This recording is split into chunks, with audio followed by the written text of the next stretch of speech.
तर या घडीला पंतप्रधान नरेंद्र मोदी संबोधित करत आहेत, त्या ठिकाणी जाऊया। देशों में से एक है। आज के इस ऐतिहासिक अवसर पर मैं आप सभी के सामने भारत के 130 करोड़ लोगों की भावनाएं इस वैश्विक मंच पर साझा करने आया हूं। अध्यक्ष महोदय, 1945 की दुनिया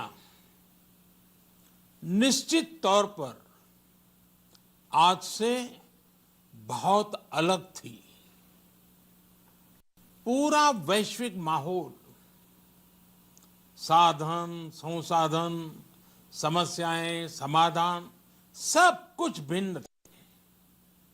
ऐसे में विश्व कल्याण की भावना के साथ जिस संस्था का गठन हुआ,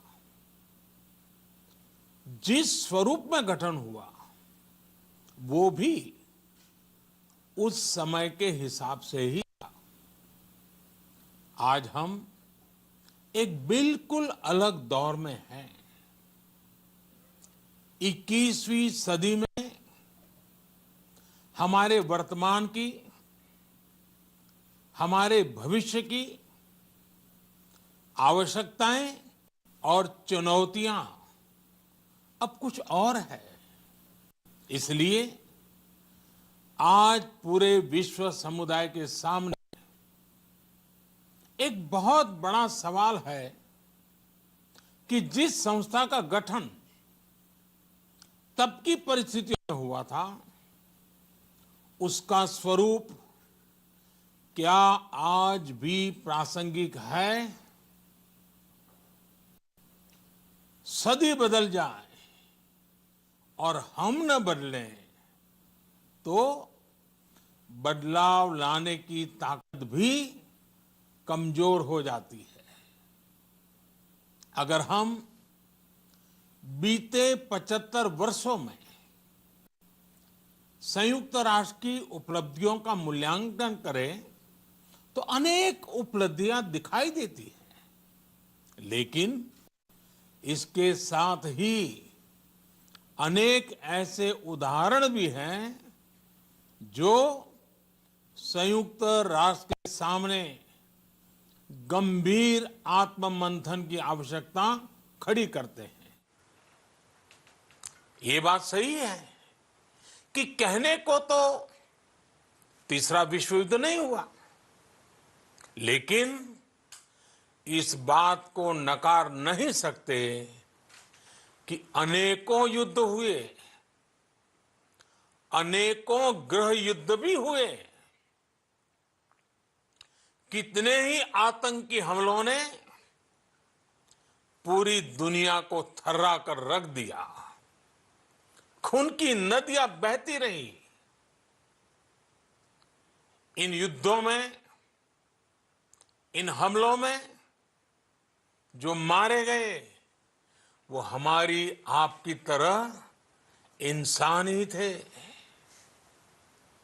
वो लाखों मासूम बच्चे जिन्हें दुनिया पर छा जाना था, वो दुनिया छोड़कर चले गए।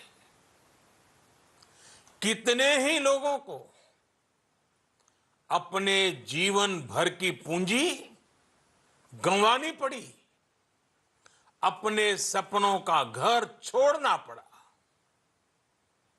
उस समय और आज भी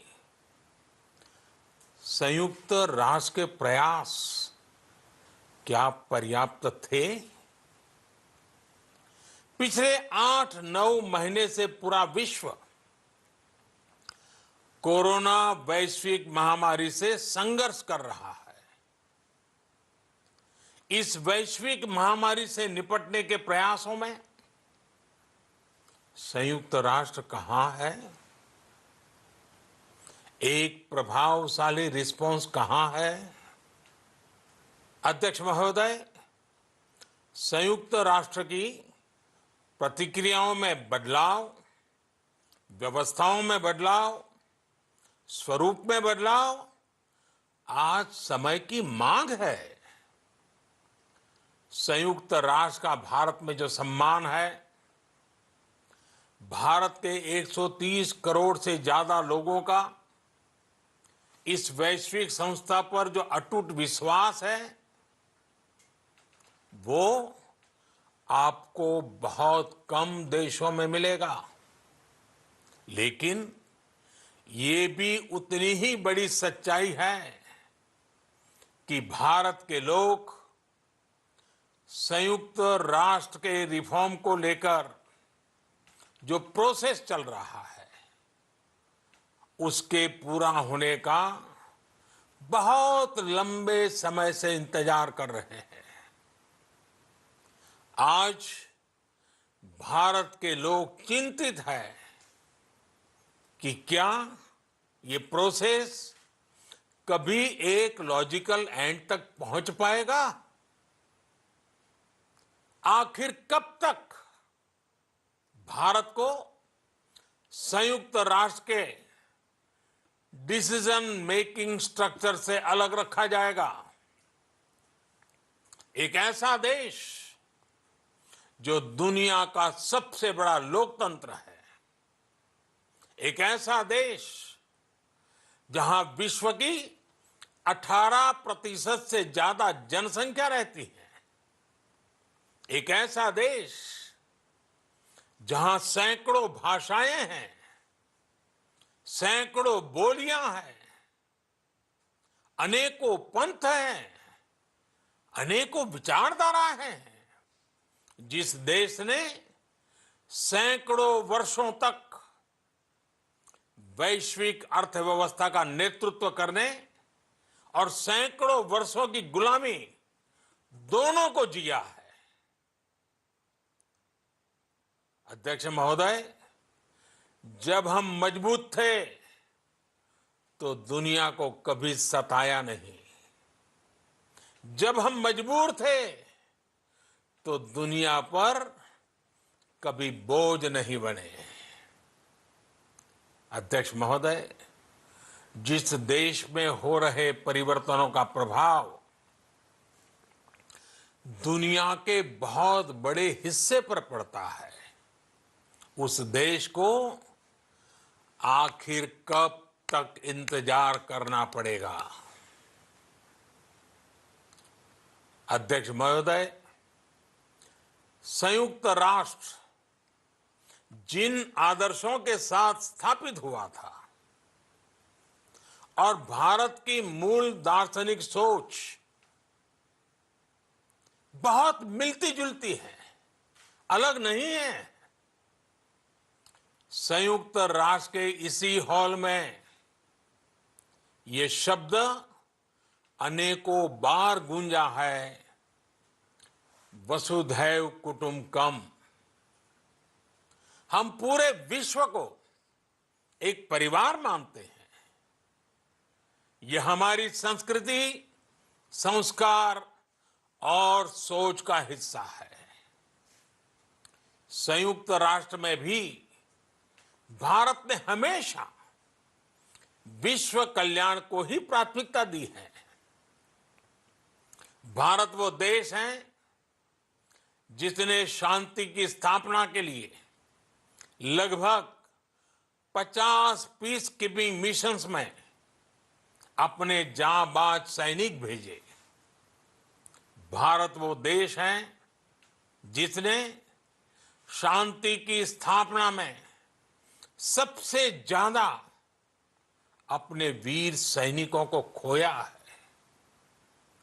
आज प्रत्येक भारतवासी संयुक्त राष्ट्र में अपने योगदान को देखते हुए संयुक्त राष्ट्र में अपनी व्यापक भूमिका भी देख रहा है। अध्यक्ष महोदय, 2 अक्टूबर को international day of non violence और 21 जून को इंटरनेशनल डे ऑफ योगा, इनकी पहल भारत ने ही की थी। Coalition for disaster resilience infrastructure और इंटरनेशनल सोलर अलायंस, ये भारत के ही प्रयास है। भारत ने हमेशा पूरी मानव जाति के हित के बारे में सोचा है, न कि अपने निहित स्वार्थों के बारे में। भारत की नीतियां हमेशा से इसी दर्शन से प्रेरित रही है। भारत की नेबरहुड फर्स्ट पॉलिसी से लेकर एक्ट ईस्ट पॉलिसी तक, security and growth for all in the region, इसकी सोच, या फिर इंडो पैसिफिक क्षेत्र के प्रति हमारे विचार, सभी में इस दर्शन की झलक दिखाई देती है। भारत की पार्टनरशिप का मार्गदर्शन भी यही सिद्धांत तय करता है। भारत जब किसी से दोस्ती का हाथ बढ़ाता है तो वो किसी तीसरे के खिलाफ नहीं होती। भारत जब विकास की साझेदारी मजबूत करता है तो उसके पीछे किसी साथी देश को मजबूर करने की सोच नहीं होती। तर संयुक्त राष्ट्र संघाला पंतप्रधान नरेंद्र मोदी संबोधित करत आहेत। यासह बुलेटिनमध्ये अगदी छोटासा ब्रेक घेऊन लगेच परत येतो। बघत रहा न्यूज 18 लोकमत।